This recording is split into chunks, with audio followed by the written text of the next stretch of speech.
community. We are on chapter 11 of the Song of Achilles.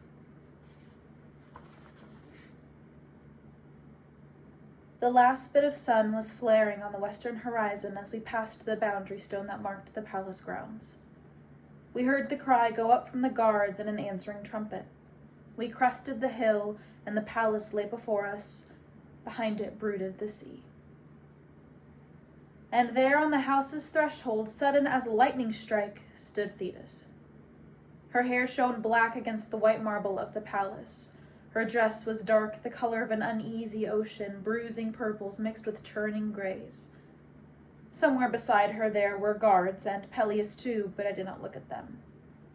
I saw only her, and the curved knife's blade of her jaw. "Your mother," I whispered to Achilles. I could have sworn her eyes flashed over me as if she had heard. I swallowed and forced myself onward. "She will not hurt me. Chiron has said she would not." It was strange to see her among mortals. She made all of them, guards and Peleus alike, look bleached and wan, though it was her skin that was as pale as bone. She stood well away from them, spearing the sky with her unnatural height. The guards lowered their eyes in fear and deference. Achilles swung down from his horse, and I followed. Thetis drew him into an embrace, and I saw the guards shifting their feet. They were wondering what her skin felt like. They were glad they did not know. "Son of my womb, flesh of my flesh, Achilles," she said. The words were not spoken loudly, but they carried through the courtyard. "Be welcome home." "Thank you, mother," Achilles said. He understood that she was claiming him. We all did. It was proper for a son to greet his father first. Mothers came second, if at all. But she was a goddess. Peleus's mouth had tightened, but he said nothing. When she released him, he went to his father. "Be welcome, son," Peleus said. His voice sounded weak after his goddess wife's, and he looked older than he had been. 3 years we had been away. "And be welcome also, Patroclus." Everyone turned to me, and I managed to bow. I was aware of Thetis's gaze raking over me.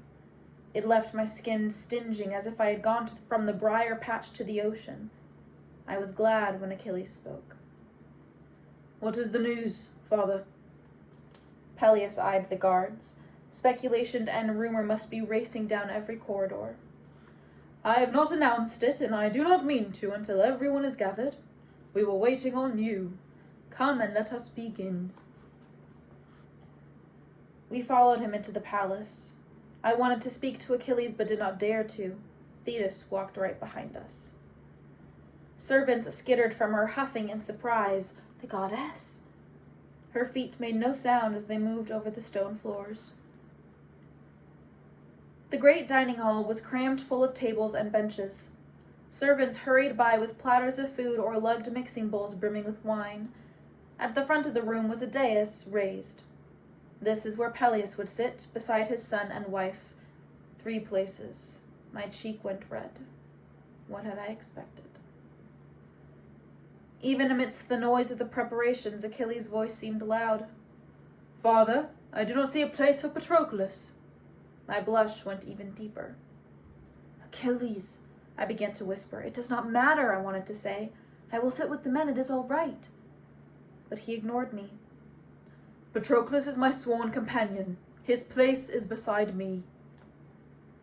Thetis's eyes flickered. I could feel the heat in them. I saw the refusal on her lips. "Very well," Peleus said. He gestured to a servant, and a place was added for me, thankfully at the opposite side of the table from Thetis. Making myself as small as I could, I followed Achilles to our seats. "She'll hate me now," I said. "She already hates you," he answered with a flash of a smile. This did not reassure me. "Why has she come?" I whispered. Only something truly important would have drawn her here from her caves in the sea. Her loathing for me was nothing to what I saw on her face when she looked at Peleus. He shook his head. "I do not know.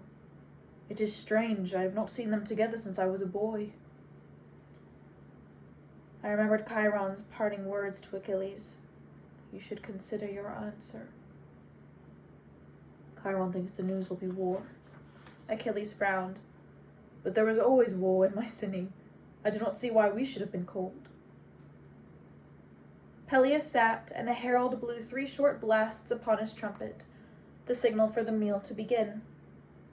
Normally it took several minutes for the men to gather, dawdling on the practice fields, drawing out the last bit of whatever they were doing.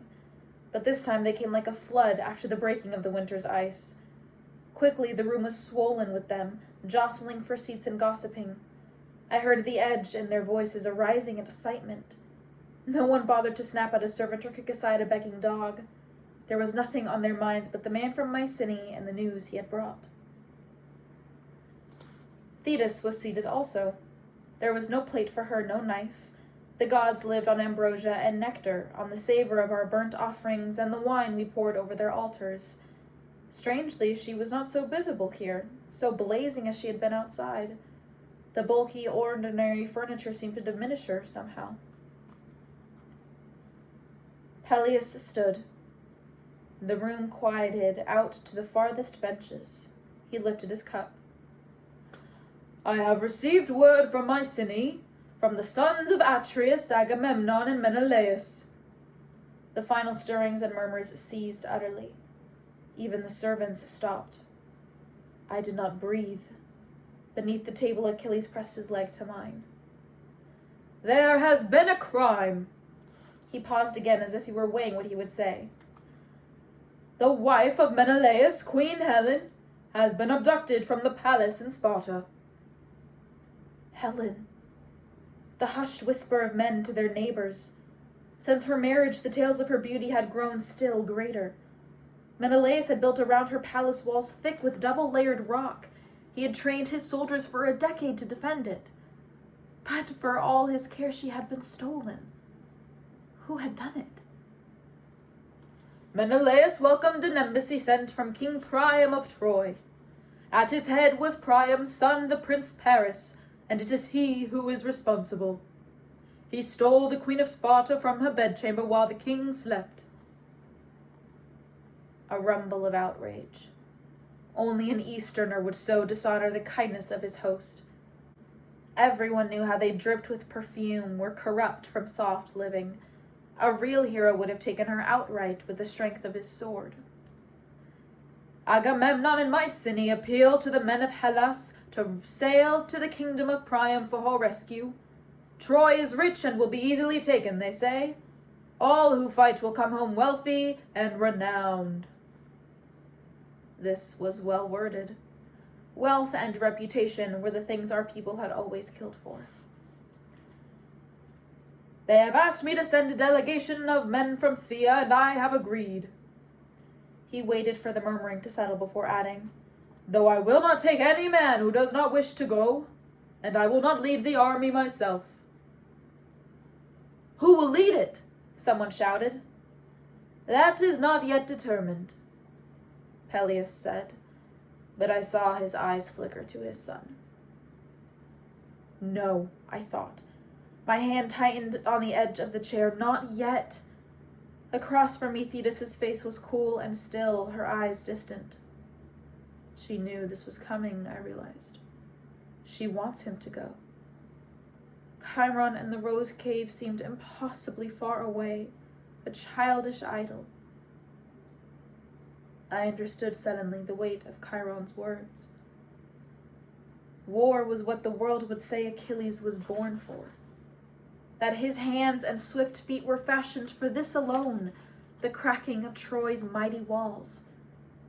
They would throw him among thousands of Trojan spears and watch with triumph as he stained his fair hands red. Peleus gestured to Phoenix, his oldest friend, at one of the first tables. Lord Phoenix will note the names of all who wish to fight. There was a movement at the benches as men started to rise, but Peleus held up his hand. There is more. He lifted a piece of linen dark with dense markings. Before Helen's betrothal to King Menelaus, she had many suitors. It seems these suitors swore an oath to protect her, whoever might win her hand. Agamemnon and Menelaus now charge these men to fulfill their oath and to bring her back to her rightful husband." He handed the linen sheet to the herald. I stared. An oath. In my mind, the sudden image of a brazier and the spill of blood from a white goat, a rich hall filled with towering men. The herald lifted the list. The room seemed to tilt, and my eyes would not focus. He began to read. Antenor, Eurypylus, Machaon. I recognized many of the names. We all did. They were the heroes and kings of our time. But they were more to me than that. I had seen them in a stone chamber heavy with fire smoke. Agamemnon. A memory of a thick black beard, a brooding man with narrowed, watchful eyes. Odysseus. The scar that wrapped his calf pink as gums. Ajax. Twice as large as any man in the room with his huge shield behind him. Philoctetes, the bowman. Menoetides. The herald paused a moment, and I heard the murmur. Who? My father had not distinguished himself in the years since my exile. His fame had diminished, his name was forgotten, and those who did know him had never heard of a son. I sat frozen, afraid to move lest I give myself away. I am bound to this war. The herald cleared his throat. Idomeneus, Diomedes. Is that you? Were you there? Achilles had turned back to face me. His voice was low, barely audible, but still I feared that someone might hear it. I nodded. My throat was too dry for words. I had thought only of Achilles' danger, of how I would try to keep him here if I could. I hadn't even considered myself. Listen, it is not your name anymore. Say nothing. We will think what to do. We will ask Chiron. Achilles never spoke like that, each word cutting off the next in haste. His urgency brought me back to myself a little, and I took heart from his eyes on mine. I nodded again. The names kept coming, and memories came with them. 3 women on a dais, and one of them Helen. A pile of treasure and my father's frown. The stone beneath my knees. I had thought I'd dreamt it. I had not. When the herald had finished, Peleus dismissed the men. They stood as one, benches scraping, eager to get to Phoenix to enlist. Peleus turned to us. Come, I would speak further with you both. I looked to Thetis to see if she would come too, but she was gone. We sat by Peleus's fireside.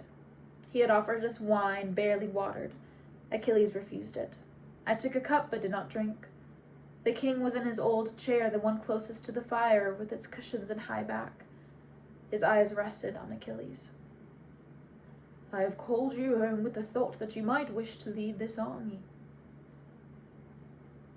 It was spoken. The fire popped, its wood was green. Achilles met his father's gaze. I have not finished yet with Chiron. You have stayed on Pelion longer than I did, than any hero before. That does not mean I must run to help the sons of Atreus every time they lose their wives. I thought Peleus might smile at that, but he did not. I do not doubt that Menelaus rages at the loss of his wife, but the messenger came from Agamemnon. He has watched Troy grow rich and ripe for years, and now thinks to pluck her. The taking of Troy is a feat worthy of our greatest heroes. There may be much honor to be won from sailing with him. Achilles' mouth tightened. There will be other wars. Peleus did not nod exactly, but I saw him register the truth of it. What of Patroclus, then? He is called to serve. He is no longer the son of Menoetius. He is not bound by the oath. Pious Peleus raised an eyebrow. There is some shuffling there. I do not think so. Achilles lifted his chin. The oath was undone when his father disowned him. I do not wish to go, I said softly. Peleus regarded us both for a moment. Then he said, Such a thing is not for me to decide. I will leave it to you. I felt the tension slide from me a little. He would not expose me. Achilles, men are coming here to speak with you, kings sent by Agamemnon. Outside the window I heard the ocean's steady whisper against the sand. I could smell the salt. They will ask me to fight, Achilles said. It was not a question. They will. You wish me to give them an audience. I do. There was quiet again. Then Achilles said, I will not dishonor them or you.